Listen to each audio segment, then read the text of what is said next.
সুধা করো শ্রীমন গৌরী সুন্দর আমার কলিযুগে তথা সিধার নবদ্বীপ মাঝে জগন্নাথ মিশ্রের গৃহে সতী সিন্ধু গর্ভ মাঝে জন্মগ্রহণ করিলে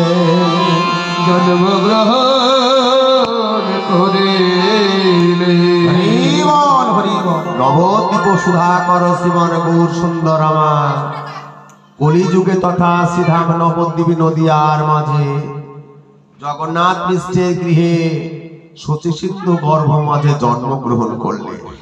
রাধে রাধে। জন্মগ্রহণ করলেন, কিন্তু ভগবানের তো কখনো জন্ম হয় না। জন্ম হয় কার? জন্ম হয় জীবের।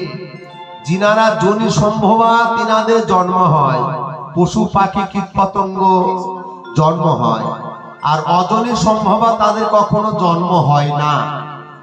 অজনী সম্ভবাকে আমার শ্রীমান গৌর হরি এবং অনাদি আদি গোবিন্দ শ্রীকৃষ্ণ, ইনাদের জন্ম হয় না, ইনাদের হয় আবির্ভাব তিথি।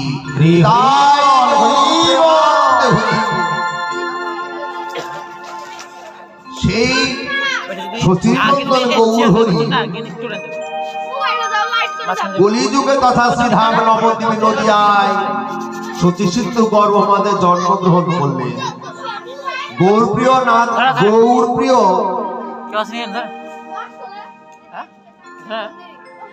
গৌরপ্রিয় ভক্তগণ এবং শ্রীধাম নবদ্বীপে নদিয়া নাগরিকগণ বড় আদর করে ভালোবেসে নাম রাখলেন। কেউ কেউ নাম রাখলেন নদিয়ার নিমাই, কেউ কেউ নাম রাখলেন গৌরাঙ্গ রায়, আর কেউ কেউ নাম রাখলেন চৈতন্য গোসাই। তাই গৌর হরি বল। এ তো নদিয়ার নাগরিকগণ নাম রাখলেন। পিতা জগন্নাথ মিশ্রের পুত্রের কি নাম রাখলেন? পুত্রের নাম রাখলেন বিশম্ভর। বিশম্ভর কেন নাম রাখলেন?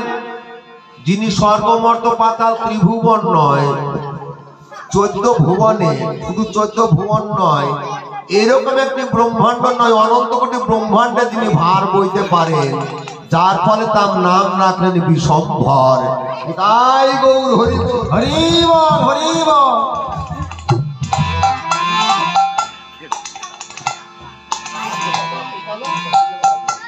হরি বল রাধে। তাই গৌর প্রেমানন্দে হরি বল।